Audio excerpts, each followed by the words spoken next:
Welcome to Tamil Nadu சமையல். இன்றைக்கி நம்ம ஸ்பைசியான சிக்கன் கிரேவி எப்படி பண்ணுறது அப்படிங்கிறத பார்க்கலாம். இப்போ இந்த கிரேவி பார்த்துட்டிங்கன்னா நீங்கள் வேறு எந்த சிக்கன் மசாலாலாம் எதுவும் யூஸ் பண்ணாத நார்மலாக நம்ம வீட்டில் இருக்கிற பொருளை வச்சு செய்கிற மாதிரி ரொம்ப டேஸ்ட்டாக இருக்கும். அதுக்கு தேவையான பொருள் பார்த்துட்டிங்கன்னா 2 பெரிய வெங்காயம் கட் பண்ணி வச்சுருக்கேன், கொத்தமல்லி தழை கொஞ்சம், கருவேப்பிலை கொஞ்சம்,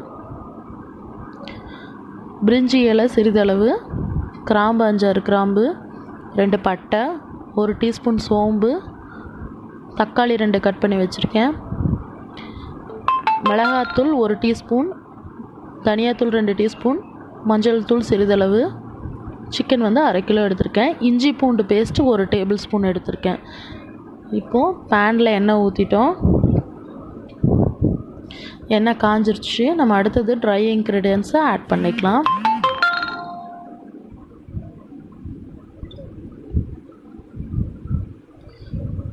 அடுத்தது வெங்காயத்தை ஆட் பண்ணிக்கலாம், கருவேப்பிலை ஆட் பண்ணிவிட்டு வெங்காயத்தை ஆட் பண்ணிக்கலாம். வெங்காயம் ஓரளவுக்கு கோல்டன் ப்ரௌனில் வதங்கணும்.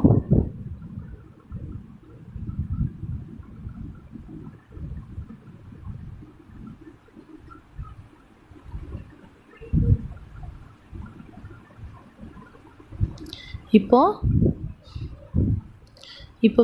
வெங்காயம் வதங்கிடுச்சு ஓரளவுக்கு. நம்ம அடுத்தது இஞ்சி பூண்டு பேஸ்ட்டை ஆட் பண்ணிக்கலாம்.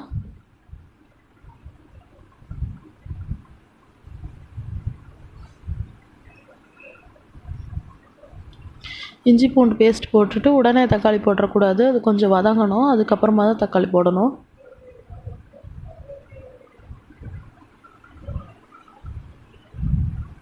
இஞ்சி பூண்டு பேஸ்ட் வதங்கிடுச்சு. நம்ம அடுத்தது தக்காளி ஆட் பண்ணிக்கலாம்.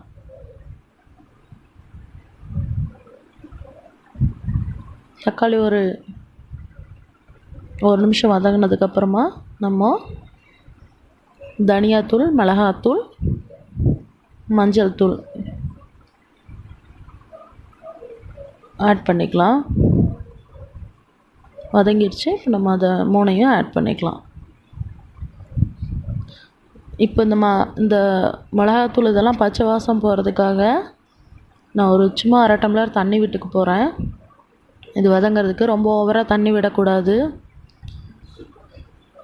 நிறையா தண்ணி விட்டுட்டிங்கன்னா சிக்கன் வேகும்போது சிக்கன்லேயும் தண்ணி விடும். அப்போ அது கிரேவி டைப் மாதிரி உங்களுக்கு கிடைக்காது, ரொம்ப சலசலன்னு தண்ணியாட்டம் ஆகிடும். இப்போது நல்லா அந்த மசாலாவெல்லாம் ஒன்று சேர்ந்து வந்துடுச்சு. நம்ம அடுத்தது சிக்கன் ஆட் பண்ணிக்கலாம். உப்பு போட்டுக்கலாம். முதல்ல சிக்கனுக்கு தேவையான அளவு உப்பு போட்டு நம்ம சிக்கனை ஆட் பண்ணிக்க போகிறோம். கொத்தமல்லி தழை போட்டாச்சு. அடுத்தது சிக்கனை ஆட் பண்ணிக்கலாம்.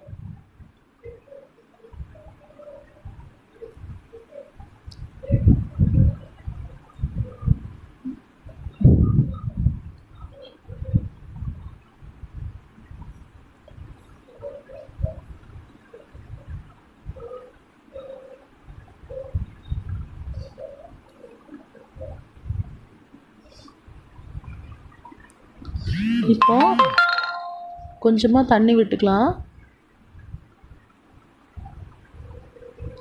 சிக்கன் வேகும்போது இன்னும் நம்மளுக்கு தண்ணி விட ஆரம்பிக்கும் பாருங்கள்.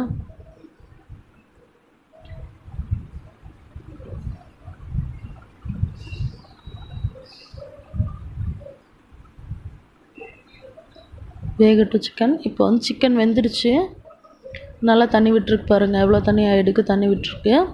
இப்போ இது மாதிரி எடுத்துக்கலாம். இதை விட ரொம்ப ட்ரையாகவும் எடுக்கிறனால எடுத்துக்கலாம். ட்ரை பண்ணி பாருங்கள், ரொம்ப ஈஸியானதான்.